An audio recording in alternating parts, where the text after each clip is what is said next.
অবিশ্বাস্য নাটকীয় ম্যাচে ক্রিশ্চিয়ান রোমেরোর গোলে ইতি ঘটল ক্যাপ ভার্দের রূপকথার। মায়ামিতে ক্যাপ ভার্দেকে ৩-২ গোলে হারিয়ে বিশ্বকাপের শেষ ১৬তে জায়গা করে নিয়েছে আর্জেন্টিনা। টাইব্রেকারে জিতে ইতিহাস গড়ে বিশ্বকাপের শেষ ১৬য় মিশর। অতিরিক্ত সময়ের খেলায় ১-১ গোলে সমতায় থাকার পর অস্ট্রেলিয়াকে টাইব্রেকারে ৪-২ গোলে ব্যবধানে হারিয়েছে মোহাম্মদ সালার দল। পেলে এমবাপ্পেকে ছাড়িয়ে বিশ্বকাপে মেসির নতুন রেকর্ড, টানা ৮ ম্যাচে গোল করে প্রথম ফুটবলার হিসেবে বিশ্বকাপে ২০ গোল করলেন মেসি। শেষ ১৬য় রোববার নরওয়ের মুখোমুখি ব্রাজিল। নেইমার এখন ৯০ মিনিট খেলতে প্রস্তুত, জানালেন ব্রাজিল কোচ কার্লো আনচেলত্তি। এবং ক্রোয়েশিয়ার বাতিল হওয়া গোল নিয়ে ব্যাখ্যা দিল ফিফা। আত্মঘাতী গোলের রেকর্ড গড়ল ২৬ বিশ্বকাপ। যুক্তরাষ্ট্রের ফুটবলারের লাল কার্ড প্রত্যাহারে ট্রাম্পের হস্তক্ষেপ চান মার্কিনিরা। ঘাম ঝরিয়ে শেষ ১৬তে আর্জেন্টিনা দারুণ লড়াই করে চ্যাম্পিয়নদের কাছে ৩-২ গোলে হেরে বিদায় নিয়েছে কেপ ভার্দে। নির্ধারিত সময় ১-১ গোলের সমতার পর অতিরিক্ত সময়ে প্রথমে এগিয়ে যায় আলবিসেলেস্তে। সেখানেও সমতায় ফেরে আফ্রিকান প্রতিনিধিরা, কিন্তু শেষ রক্ষা হয়নি, কপাল পড়ে আত্মঘাতী গোলে। টান টান উত্তেজনা, একের পর এক আক্রমণ আর অতিরিক্ত সময়ের শ্বাসরুদ্ধকর নাটকীয়তা সব মিলিয়ে মায়ামির মাঠ রূপ নিয়েছিল এক চরম স্নায়ুযুদ্ধে। বিশ্বকাপের শেষ ৩২-এর নকআউট পর্বে বিশ্ব চ্যাম্পিয়ন আর্জেন্টিনাকে রীতিমতো কাঁপিয়ে দিয়েছে টুর্নামেন্টের সবচেয়ে বড় চমক ক্যাপ ভার্দে। অতিরিক্ত সময়ের অবিশ্বাস্য নাটকীয়তা ৩-২ গোলের জয়ে শেষ পর্যন্ত শেষ ১৬ টিকিট কাটল আর্জেন্টিনা। এর ফলে ইতি ঘটল ক্যাপ ভার্দের রূপকথা।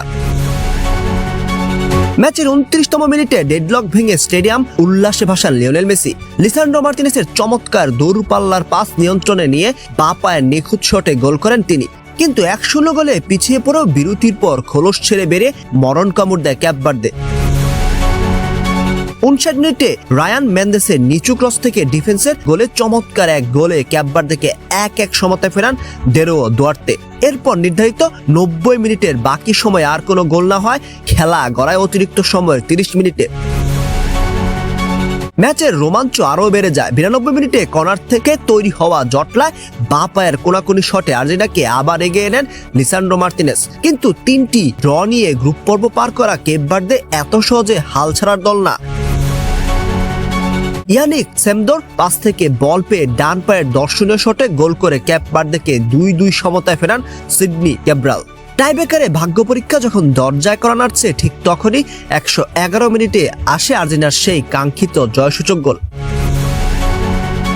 লিওনেল মেসির নিখুঁত কর্নার কিক থেকে বক্সে শূন্যে ভেসে দুর্দান্ত হেডে বল জালে জড়ান ডিফেন্ডার ক্রিশ্চিয়ান রোমেরো। এই গোলের যোগান দিয়ে কিংবদন্তি দিয়াগো ম্যারাডোনার রেকর্ড ভেঙে বিশ্বকাপের ইতিহাসে সর্বোচ্চ ৯টি অ্যাসিস্টের একক মালিক হন মেসি।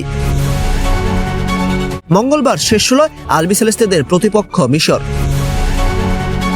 স্বাক্ষরপাল, খেলার খবর। এদিকে ইতিহাস গড়ল মিশর। ৯২ বছর পর নকআউট পর্বে উঠে প্রথম জয় পেল আফ্রিকান দেশটি। টাইব্রেকারে অস্ট্রেলিয়াকে ৪-২ গোলে হারিয়ে শেষ ১৬য় মোহাম্মদ সালার দল। ডালাস স্টেডিয়ামে রাউন্ড অফ 32 এর ম্যাচে নির্ধারিত অতিরিক্ত সময়ের পর ১-১ গোলের সমতায় ছিল দু দল। এই ম্যাচ দিয়ে আত্মঘাতী গোলের রেকর্ডও হয়েছে।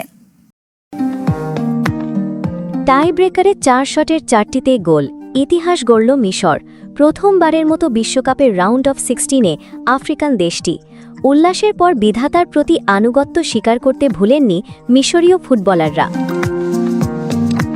অর্জনে নিজেদের ছাড়িয়ে যাওয়ার দিনে অশ্রুসিক্ত ইজিপশিয়ান কিং মোহাম্মদ সালা।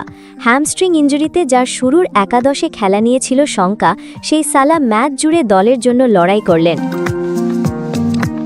ম্যাচের ১২ মিনিটে ফ্রি কিক পাওয়ার পর কৌশলী ছিলেন সালা। ছুটো পাস দেন আসুরকে। প্রথম চেষ্টায় না পারলেও পরের বার বল পেয়ে হেডে সফল মিশরীয় তারকা। এগিয়ে যায় আফ্রিকান প্রতিনিধিরা। দ্বিতীয়ার্ধে সমতায় ফেরে অস্ট্রেলিয়া। মিশরীয় ডিফেন্ডার মোহাম্মদ হেনির ভুলে নিজেদের জালে বল জড়িয়ে এ আসরের ২টি আত্মঘাতী গোল করা দ্বিতীয় ফুটবলার মোহাম্মদ হেনি। তার আগে এমন অভিজ্ঞতা হয়েছিল বুলগেরিয়ার ফুটবলার ইভানের, সেটা ১৯৬৬ বিশ্বকাপে। এছাড়া এবারের আসরে সর্বোচ্চ ১৩টি আত্মঘাতী গোলের রেকর্ড হয়েছে। এর আগে ২০১৮ বিশ্বকাপে ছিল ১২ গোল। স্কোর লাইন সমান হবার পর ম্যাচের ব্যবধান বাড়াতে একাধিক আক্রমণ করে মিশর, তবে ফিনিশিং ব্যর্থতায় গোলের দেখা পায়নি। অতিরিক্ত ৩০ মিনিটেও আক্রমণের পশ্চা সাজায় মোহাম্মদ সালার দল। রক্ষণভাগ আগলে খেলায় গোল কনসিড করেনি অস্ট্রেলিয়া। ম্যাচ টাইব্রেকারে গড়ানোর 1 মিনিট আগে গোলরক্ষক বদলায় সকারুরা, কিন্তু শেষ হাসি মিশরীয়দের।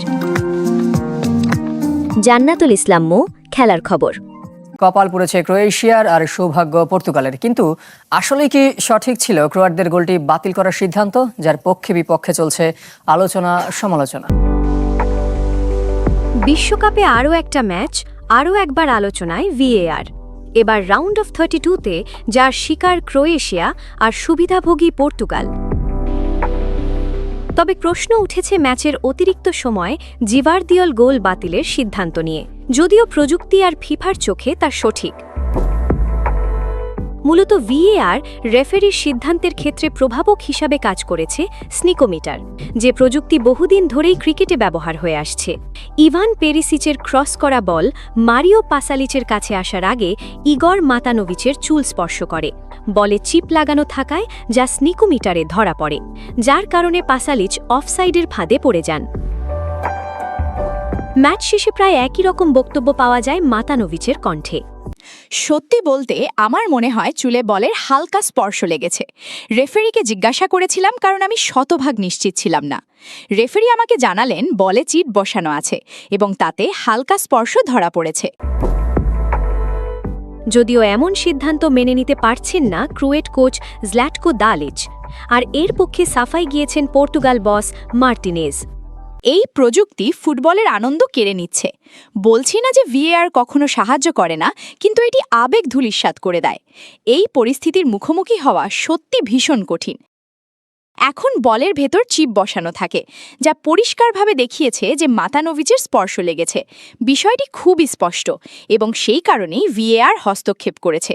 এখানে ব্যক্তিগত মতামতের কোনো জায়গা নেই। প্রশ্ন উঠেছে পর্তুগালের রেনাটো ভেইগার স্পর্শ নিয়েও। মাতানোভিচের চুলে লাগার পর বল লাগে পর্তুগিজ ডিফেন্ডারের মাথায়, সেই হিসেবে অনসাইড হওয়ার কথা পাসালিচের। কিন্তু ফিফার আইন অনুযায়ী ভেইগার টাচ ছিল অনিচ্ছাকৃত, আর তার স্পর্শে বলের গতিপথ পরিবর্তন না হওয়ায় তা অফসাইড। ফিফার এই ব্যাখ্যার মাধ্যমে ম্যাচটির সবচেয়ে আলোচিত সিদ্ধান্ত নিয়ে তৈরি হওয়া বিতর্কে আনুষ্ঠানিক অবস্থান স্পষ্ট হল। সংস্থাটি মনে করছে বলের সেন্সর, সেমি অটোমেটেড অফসাইড প্রযুক্তি এবং VAR এর সমন্বিত ব্যবহারের ফলে সঠিক সিদ্ধান্তই নেওয়া হয়েছে। আলিশা জান্নাত, খেলার খবর।